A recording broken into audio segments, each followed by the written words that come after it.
बहुत बहुत स्वागत है आप सभी का बिहार एक्सप्रेस में। मैं हूं आपके साथ आदर्श तिवारी। बुलेटिन की शुरुआत करें, लेकिन पहले इस वक्त की हेडलाइंस।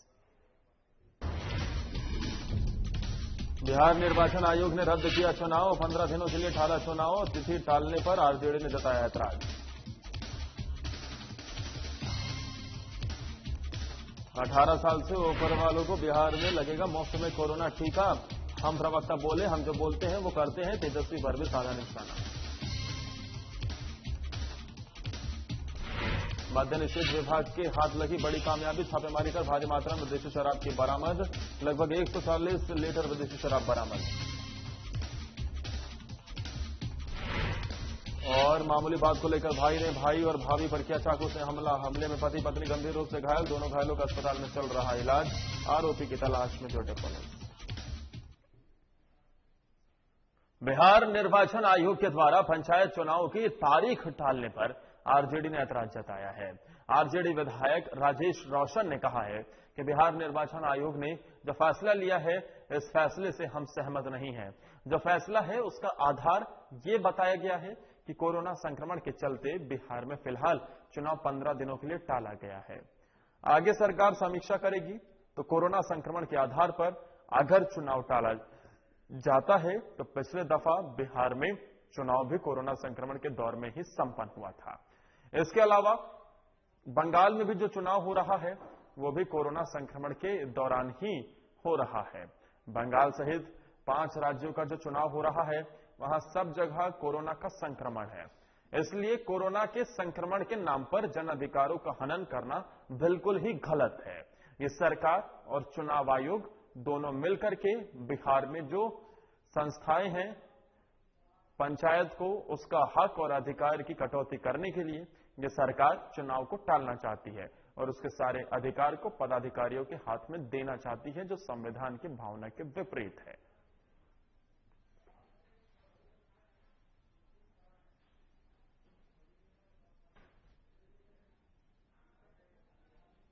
देखिए, ये बिहार निर्वाचन आयोग ने जो फैसला लिया है, हम इस फैसले से सहमत नहीं हैं।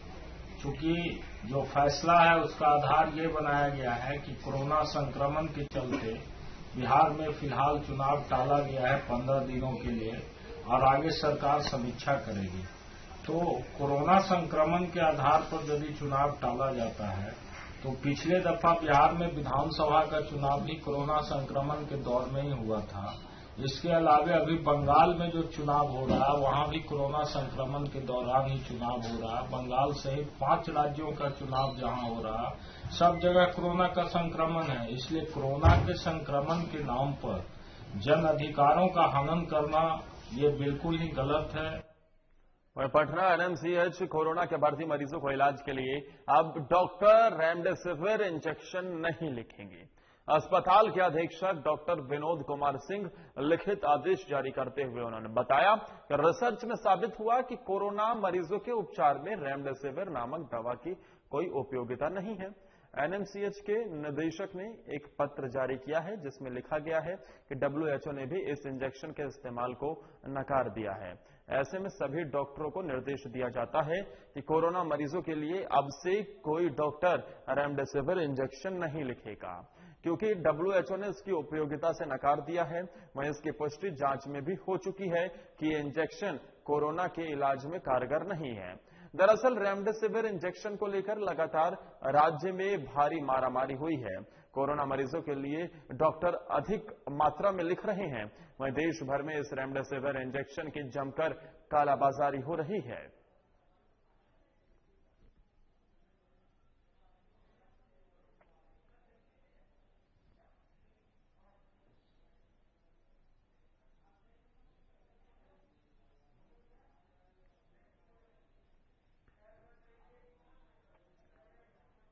और इस बीच एक बड़ी खबर आ रही है समस्तीपुर से, जहां पर पुष्पलता चिल्ड्रन हॉस्पिटल में ऑक्सीजन की कमी हो गई है। पुष्पलता चिल्ड्रन अस्पताल में ऑक्सीजन की कमी देखी गई है। बड़ी खबर हम आपको बता रहे हैं, जहां अब अस्पताल में जो बच्चे इलाज करवा रहे हैं, जिनका इलाज चल रहा है, उनकी जिंदगी खतरे में है, क्योंकि आईसीयू में 6 बच्चों का इलाज चल रहा है और इस अस्पताल में ऑक्सीजन की कमी देखी जा रही है। 4 बच्चों को दूसरे अस्पताल में रेफर किया गया है। पुष्पलता चिल्ड्रन अस्पताल में ऑक्सीजन की कमी के चलते अब जो बच्चे वहां एडमिट हैं वो जिंदगी और मौत के बीच में जूझ रहे हैं।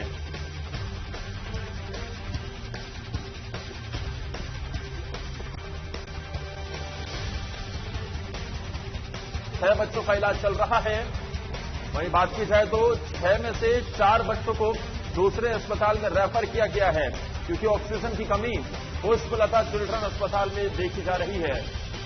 और ऐसे में अस्पताल में जिन बच्चों का इलाज चल रहा है उनकी जिंदगी खतरे में है। लगातार कोरोना के बढ़ते मामलों के बीच ऑक्सीजन की डिमांड बहुत तेजी से बढ़ रही है। ऑक्सीजन की कमी हमें कई जगहों पर देखने को मिली है।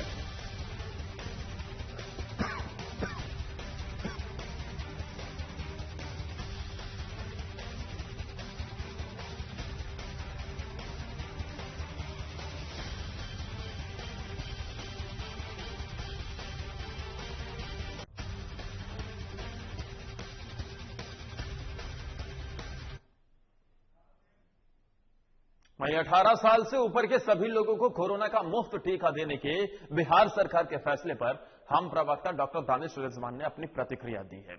उन्होंने कहा है कि बिहार चुनाव के समय एनडीए ने जो फैसला लिया था उस पर हम खड़े उतरे हैं। हम जो बोलते हैं वो पूरा करते हैं। साथ ही उन्होंने कहा कि तेजस्वी यादव ने ट्वीट करके कहा है कि उनके कहने पर सरकार ने फैसला लिया है। तो मैं बताना चाहूंगा कि तेजस्वी यादव ऐसी राय वहां भी दें जहां उनकी सरकार है। ये कि सरकार जो कहती है वो करती है। हमने चुनाव में वादा किया था कि हम कोरोना का टीका मुफ्त में देंगे। आज हमारी सरकार ने अपने एक और वादे को पूरा किया है।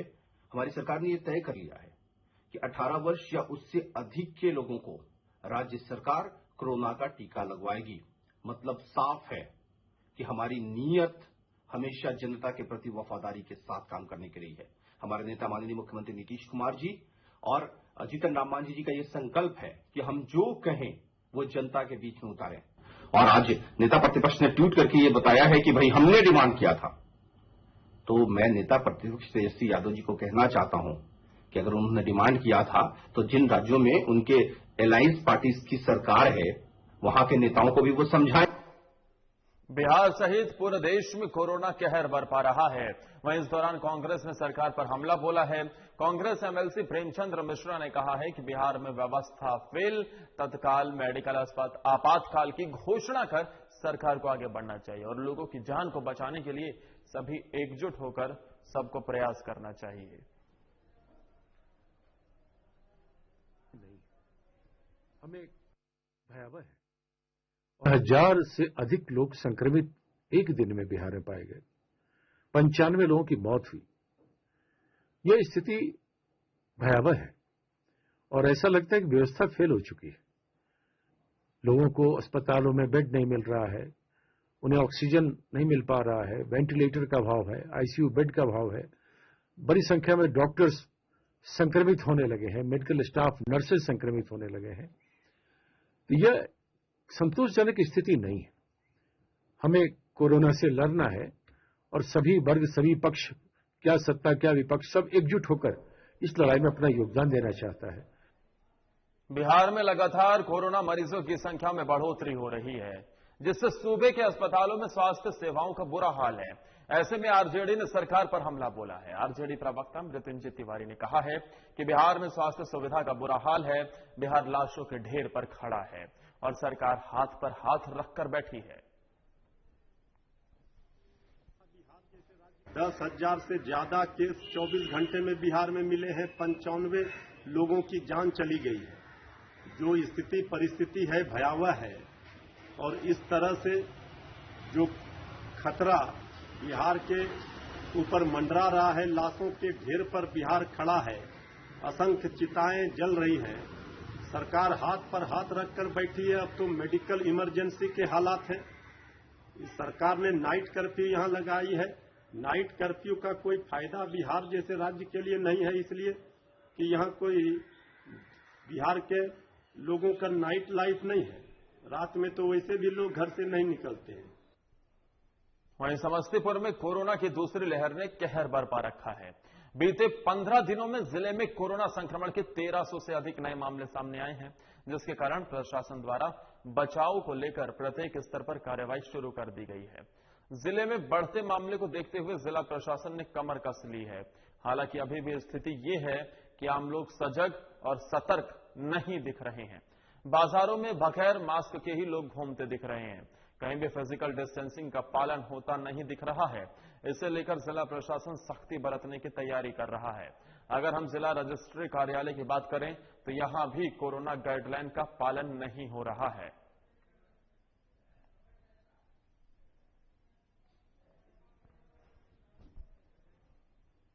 पृथ्वी पर रहने वाले तमाम जीव जंतुओं और पेड़ पौधों को बचाने और दुनिया भर में पर्यावरण के प्रति जागरूकता बढ़ाने के लक्ष्य के साथ 22 अप्रैल के दिन को पृथ्वी दिवस यानी कि अर्थ डे के तौर पर मनाया जाता है।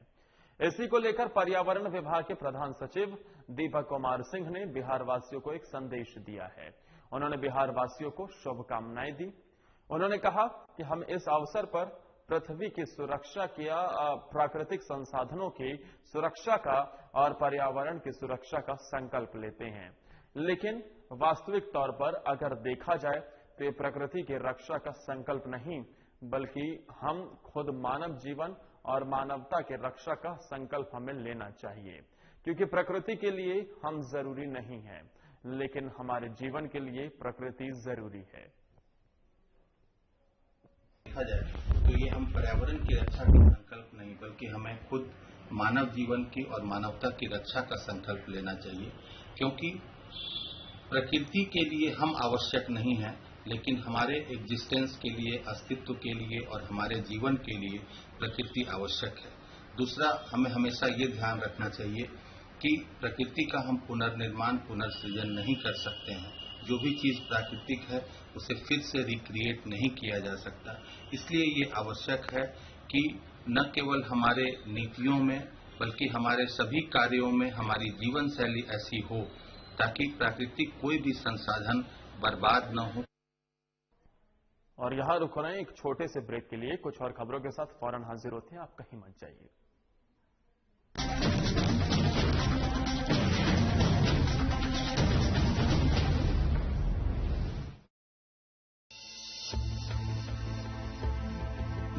रामकृष्ण मिशन अस्पताल रांची में सेवा का एक सर्वोत्तम संस्थान। 7 दशकों से रामकृष्ण मिशन सैनिटोरियम में सभी बीमारियों का आधुनिक पद्धति से सस्ते दर पर इलाज। अस्पताल में अनुभवी डॉक्टर और कुशल नर्सें रखेंगी आपका विशेष ख्याल। सभी आधुनिक चिकित्सकीय उपकरणों से लैस 24/7 है सेवा में समर्पित। रामकृष्ण मिशन अस्पताल, खूंटी रोड, तूपुदाना, रांची, जिसका सेवा ही परम धर्म है।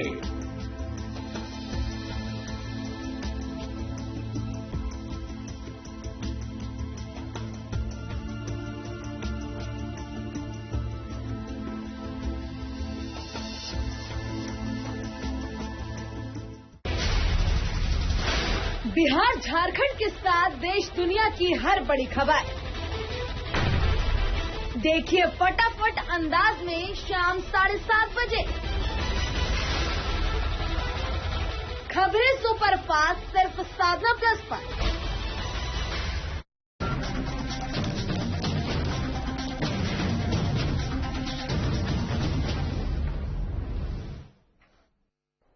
बिहार सरकार द्वारा कोरोना संक्रमित मरीजों को निःशुल्क मेडिकल किट मुहैया कराने की व्यवस्था की गई है। राज्य सरकार द्वारा आम लोग जो कोरोना जांच एंटीजन रैपिड किट के माध्यम से कराते हैं और उनकी रिपोर्ट पॉजिटिव आती है तो उन्हें तुरंत on the spot medical kit मुहैया कराने की व्यवस्था की गई है। पटना के कुछ जांच सेंटर पर यह व्यवस्था सुचारू रूप से नहीं चल पा रही है। पटना के गार्डिनर अस्पताल में जांच के बाद पॉजिटिव हुए मरीजों को मेडिकल किट आज नहीं मिल पाई है। अस्पताल में जांच करने वाले स्वास्थ्य कर्मियों का कहना है कि अस्पताल के स्वास्थ्य कर्मी कोरोना पॉजिटिव हो गए हैं, जिस कारण से दवाइयों की व्यवस्था अस्पताल की तरफ से पूर्ण पॉजिटिव मरीजों के लिए नहीं की जा रही है। जिस कारण कोरोना पॉजिटिव मरीज खाली हाथ अस्पताल से वापस जा रहे हैं। वहीं पटना सिविल सर्जन विभा देवी का कहना है कि सभी व्यवस्थाएं सुचारू रूप से चल रही हैं। कुछ लोग जल्दबाजी में दवाई नहीं ले पाते हैं, जबकि सरकार के पास दवाई देने की पूरी व्यवस्था है। देखिए, हमारा स्पष्ट डायरेक्शन है और हमने अवेलेबल भी कराया है। सारी मेडिसिन दवाइयाँ जो है हमारे स्टोर में भी उपलब्ध है और किट बना करके हर जगह भेजा जा रहा है। जहाँ टेस्ट होते हैं वहाँ पर एलटी को डायरेक्शन दिया हुआ है कि आपको अगर रैट में पॉजिटिव जो दिखा उसको मेडिकल किट दे दीजिए। जो क्षेत्र में भी जाते हैं वो भी अपने साथ लेकर के जाते हैं और ये व्यवस्था हमने कर रखी है। बिहार में मेडिकल इमरजेंसी के सवाल पर बिहार के स्वास्थ्य मंत्री मंगल पांडे ने कहा कि आप राष्ट्र का आंकड़ा देख लीजिए। बिहार से ज्यादा 12 राज्य में जो पॉजिटिविटी का रेट है उनको देखिए। हम अपने साल भर के एक्सपीरियंस से काम कर रहे हैं। स्वास्थ्य मंत्री मंगल पांडे ने बिहार में मेडिकल इमरजेंसी की गुंजाइश पर कुछ भी कहने से साफ साफ इनकार किया है।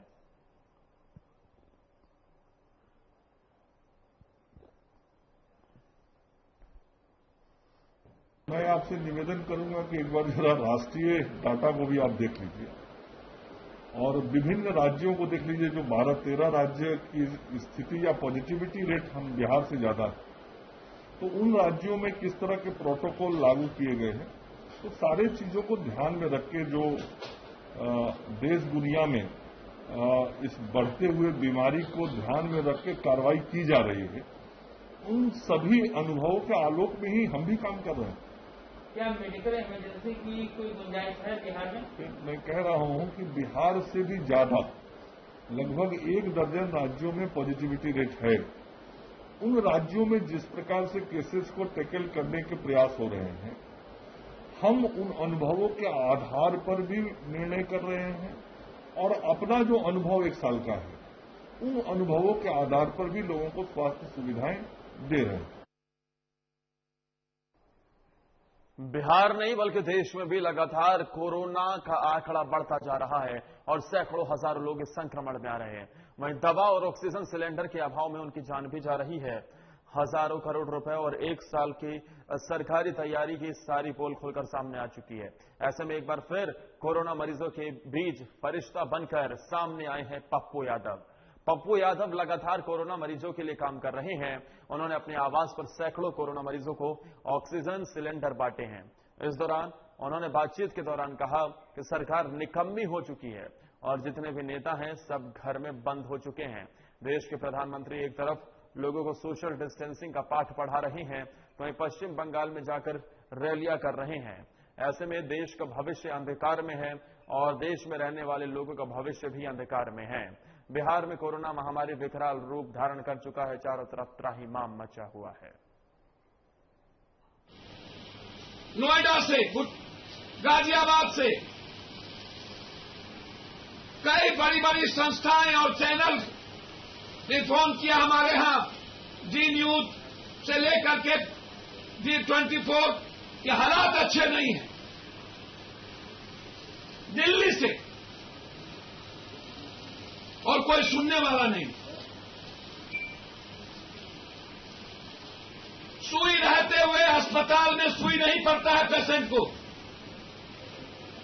एनएमसीएच की स्थिति त्राहिमाम है और वहां ऑक्सीजन भी रात में जो ऑक्सीजन भर के आता है वो ऑक्सीजन गायब हो जाता है। खाली जो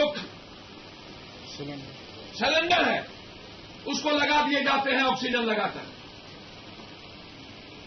एक भी सीनियर डॉक्टर भीतर नहीं जाता है एनएमसीएच के अंदर। एक भी सीनियर डॉक्टर। कोरोना पेशेंट को मरने पर छोड़ दिया गया। कोई भगवान भरोसे है। उधर बैंक में पैसा जमा करने गए युवक का उचक्कों ने बैग काटकर पैसा निकाल लिया। खबर शेखपुरा जिले के बरबीघा थाना क्षेत्र अंतर्गत पंजाब नेशनल बैंक की है। जहां पैसा जमा कराने गए एक युवक का बैग काटकर लुटेरों ने 80,000 रुपए उड़ा लिए। इस संबंध में नगर क्षेत्र के गोला रोड निवासी आईटीसी कंपनी के डिस्ट्रीब्यूटर रोहित कुमार ने जानकारी दी है। उन्होंने बताया कि हर रोज की तरह आज भी उसका स्टाफ अंकित कुमार रुपया जमा कराने के लिए बैंक आया था। इस दौरान बदमाशों ने रुपए से भरा उसका बैग काटकर 80,000 रुपए उड़ा लिए, जिसके बाद बैंक कर्मियों के द्वारा बैंक में लगे सीसीटीवी फुटेज को भी खंगाला गया, पर चोर का कोई पता नहीं चल सका। वहीं पीड़ित युवक के द्वारा बरबीघा थाने में एफआईआर दर्ज करवाई गई है। पैसा जमा करने के लिए आया, पर डे मेरा आदमी पैसा जमा करने के लिए आता है, मगर इस बैंक का इतना लापरवाही है कि पहले से आदमी आके काउंटर पर खड़ा रहता है, पीछे से आदमी पैसा जमा करके चल जाता है। इसका लापरवाही के कारण मेरा आदमी 10:30 बजे आज आया था और 12:30 बजे तक लाइन में खड़ा रहा। पीछे से आदमी आया, सारा पैसा जमा करके चला गया। आदमी आगे से लाइन में ही लगा हुआ रह गया और पैसा मेरा जमा नहीं हुआ। लास्ट में यह कंडीशन हुआ कि मेरा बैंक से पैसा काट लिया गया। इसके लिए बैंक जिम्मेदार है। खबर रोहतास जिले के सासाराम सदर अस्पताल से है, जहां एक शर्मसार करने वाली तस्वीर सामने आई है, जिसमें एक मृत व्यक्ति को परिजनों द्वारा बाइक पर घर ले जाया गया। बता दें कि 70 वर्षीय एक वृद्ध की अचानक तबीयत बिगड़ गई। परिजनों ने उन्हें आनन फानन में सदर अस्पताल लाया, लेकिन अस्पताल के इमरजेंसी वार्ड के गेट पर ही वृद्ध ने दम तोड़ दिया। परिजन जिस बाइक पर बीमार वृद्ध को बीच में बैठा कर लाए थे, फिर उसी बाइक पर इसी तरह बीच में बैठा कर ही लेकर चले गए। लेकिन जिस तरह से एक मृतक को बाइक पर ले जाया गया, यह देखकर मानवता शर्मसार हो गई।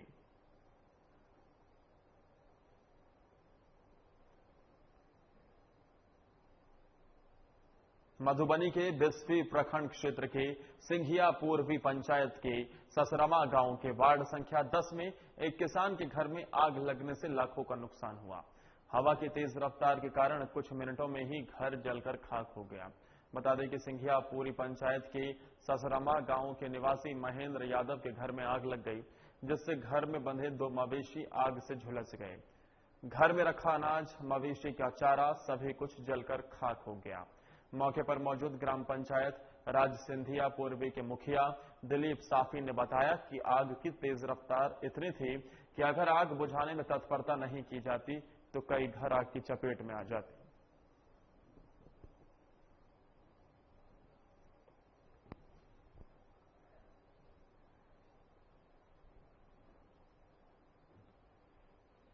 औरंगाबाद में ट्रैक्टर और बाइक की जोरदार टक्कर में पिता पुत्र समेत 3 लोग बुरी तरह से घायल हो गए हैं। घटना रफीगंज घुरारू पथ के अमोवा सिमोवा मध्य विद्यालय के पास की है। घायलों को सामूहिक सामुदायिक केंद्र रफीगंज भेज दिया गया है, जहां से प्राथमिक उपचार के बाद 2 को बेहतर इलाज के लिए बाहर रेफर कर दिया गया है। वही घटना की खबर सुन रफीगंज थाने की पुलिस घटनास्थल पर पहुंच मामले की जांच में जुट गई है।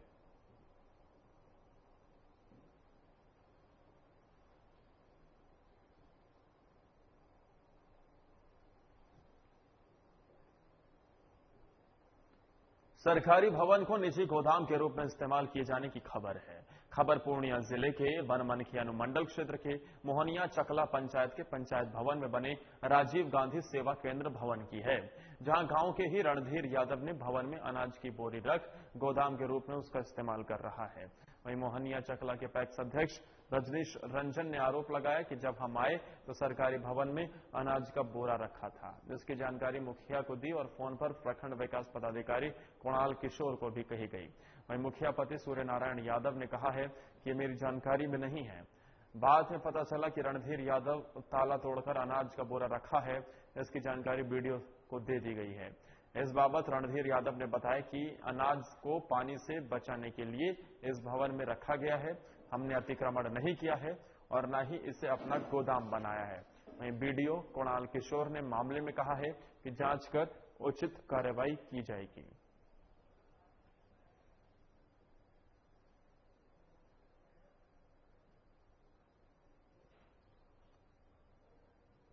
के बगल में वहाँ 16 तारीख को तैयारी कर रहे थे गेहूँ, तो उसी समय इतना ना आंधी तूफान आया, बेबस होकर के उसके अंदर में हम बोरा रख दिए और ग्रिल खुला हुआ था। बेबस होकर के उसमें हम रखे जब कोई उपाय नहीं हुआ। लेकिन 16 तारीख से लेके आज 21 तारीख है, 5 दिन का फासला है, आप तो कहीं भी रख सकते थे। ऐसा है ना सर, 16 को तो ऐसा समस्या आ गया। उसके बाद 17 तारीख को मेरी बहन के यहाँ मेरी ननद की शादी थी, तो सब परिवार वहीं चले गए थे। और आज उधर से लौटते वक्त हमको जानकारी मिली जो ऐसे ऐसे बात आपके हुआ। ये रणधीर यादव का अनाज है, ये सामुदायिक भवन सरकारी प्रॉपर्टी है। हम जब आए तो देखे कि इसमें अपना वो ताला मार के रखा हुआ है। नीचे का जो ताला देख रहे हैं वो हम आकर के लॉक किए हैं कि ताकि रात में वो खाली न कर दे। इसका सूचना हमने मुखिया को भी दिया, वीडियो साहब प्रखंड विकास पदाधिकारी जो है बनमन की, उनको भी मैंने फोन के माध्यम से सूचना दिया। आपने यहाँ के मुखिया जी को जब इन्फॉर्मेशन आपने दिया तो मुखिया जी का क्या कहना हुआ, क्या आश्वासन मिला? मुखिया जी का कहना हुआ कि हमको इस विषय में कुछ मालूम नहीं है।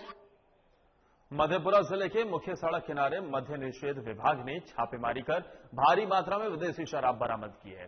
वहीं मद्य निषेध विभाग के सुरेंद्र कुमार ने बताया कि मद्य निषेध और उत्पाद विभाग को गुप्त सूचना मिली थी कि तुनियाही खपौती मुख्य सड़क किनारे रूपक कुमार विदेशी शराब का कारोबार करता है।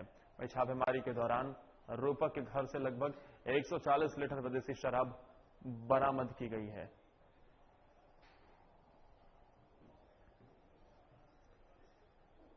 वहीं समस्तीपुर पुलिस ने पूसा हत्याकांड का खुलासा किया है। आपको बता दें कि पुलिस ने इस मामले में मुख्य आरोपी अमन कुमार और उसके साथ 2 लोगों को गिरफ्तार कर लिया है।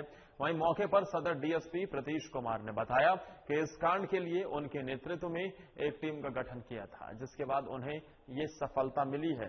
साथ ही जिला पुलिस ने इस केस को चुनौती के रूप में लेते हुए आरोपियों की गिरफ्तारी को लेकर टीम को राज्य से बाहर भेजा था और टीम ने गुरुग्राम से अमन कुमार को गिरफ्तार कर लिया है। पूछताछ के क्रम में उसने अपना जुर्म भी कबूला है।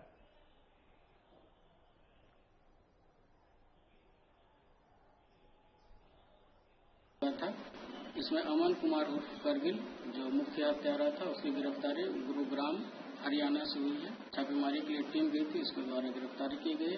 साथ ही इसमें जो 2 और इसके सहयोगी रहे थे, एक मौसेरा भाई और एक मामा है, उन दोनों की गिरफ्तारी भी हुई है। घटना में प्रयुक्त मोटरसाइकिल और हथियार भी बरामद हो चुके हैं, जिस संबंध में लक्ष्य कांड दर्ज किया जाएगा आर्म्स एक्ट का। और हत्या का कारण इसमें यह सामने आया है कि करगिल जो है मुख्य हत्यारा, उसकी वो अपनी मां को नीलम देवी को पंचायत समिति। बुलेटिन में फिलहाल के लिए इतना ही। नमस्कार।